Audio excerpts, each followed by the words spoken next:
Continuing our coverage here from the Peoria Sports Complex, Padres spring training, we're joined by our next guest, Brandon Lockridge, who is having a terrific spring to this point. Although it got off to a little bit of a slow start because of some illness, which kind of was circulating through the whole clubhouse. Nonetheless, you've had a pretty good spring. First, welcome. How's the day going for you today? It's going really good. Looking forward to this little later start day, playing my first night game of the spring, kind of get back into that rhythm, of playing night games. So looking forward to it. Talk a little bit about your camp so far. I mean, one of the guys competing for one of these roster spots, you got off to a little bit of a slow start due to illness.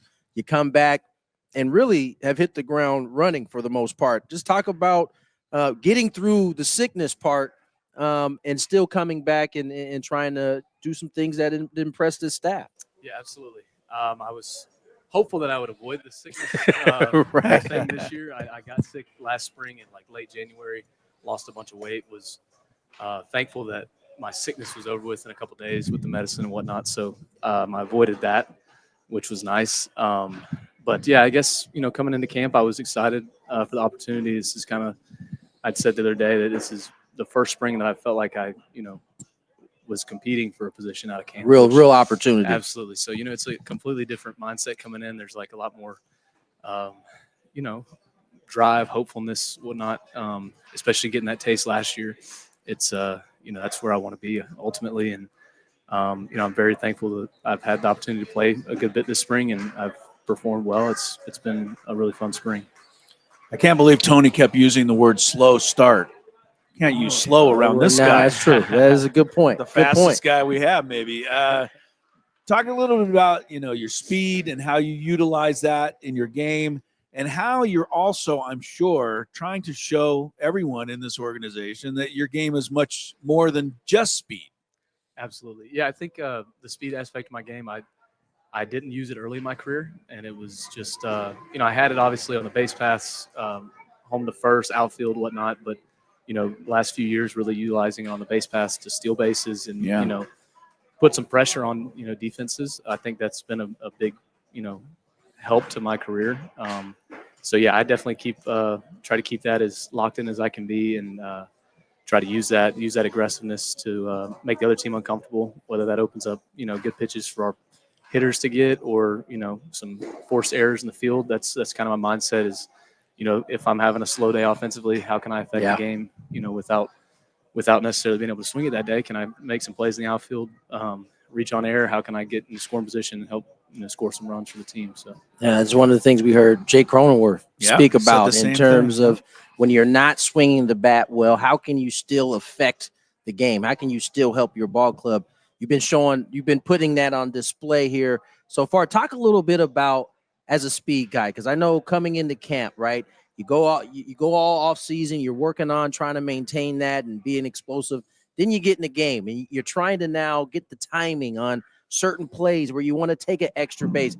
There's a little bit of trial and error in that early, and then you get into a rhythm. And just kind of talk about that process a little bit of kind of acclimating yourself to game situations, when to take off, when not to, things of that nature. Absolutely. I think anybody that's been watching, I've had a few, base running blunders this spring, but in my head, I'm going to err on the side of aggression this time of year. I'm going to push the limit, see what I can and can't do, and then, use that information to learn from it and be the best player I can be in season. So, we've had some really good meetings covering all aspects of base running and situations and, just bringing to light some situations and what spots to be aggressive in, what spots not to be aggressive in. And, that's been great. I've learned so much from that. Yeah. Hearing the other players speak, we got a lot of veterans in the room that have taught me a lot, and, hearing their perspective on things has been huge. So it's been good. Brandon Lockridge is with us, and he wasn't with us earlier in your career. You were in New York with the Yankees.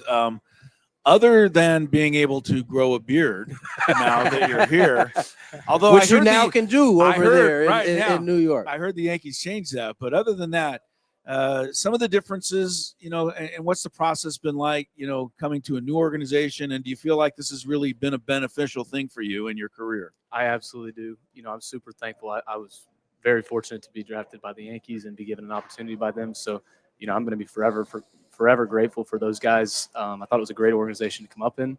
I learned a lot. I think I wouldn't be the player I am today without their help and whatnot. So, but from a change of scenery thing, it's they have a really good team there. They spend a lot of money, and as a guy that's just wanting an opportunity and I've worked really hard to live out this dream. The opportunity didn't seem like it was going to be there. So getting traded over here and hearing some hopeful things on from the front office and whatnot about how they value me it was so refreshing to hear, and to see that actually happen for me down the stretch last year and be a part of that team, that unbelievable group of guys last year that really it was a dream come true for me. Like I've always dreamed about playing in the big leagues, and although a small role, it was great to be a part of. And the Padres organization has welcomed me with open arms, and top to bottom here, everybody has been amazing. Getting a start here tonight as the Padres will head over to Scottsdale to take on the Giants. We're getting down to the end here, and how do you avoid trying to do too much in these final days? I mean, everybody knows that this roster is going to be a close deal for a lot of guys. You have certainly put yourself in position to be one of those guys. How do you avoid worrying about overdoing it as we come down the stretch? It's definitely tough. Like I said, this is a whole new situation to be in. It's a great situation to be in, but there's some learning, a learning curve that goes with it. And there's been a couple days here in the last week where it's worn on me a little bit. I'm not going to lie. And, I think Schulte said it great the other day. I was talking to him and he said, man, you go out there and have fun and let the pieces fall. Exactly. Yeah. Let us decide what's going to happen. So, that's kind of my focus is, it's more the downtime where I dwell on it. Right.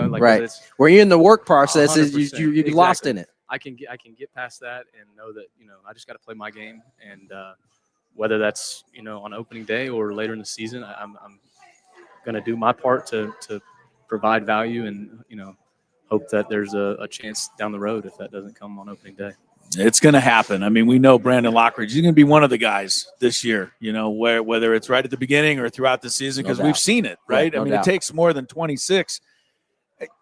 I'm not sure how to totally ask this, but when you're sitting there in the offseason and the organization signs Jason Hayward, signs Connor Joe, guys that are now going to be competing with you, what's your attitude? How do you deal with stuff like that, knowing that there's more guys coming in to try and keep you from getting where you want to go?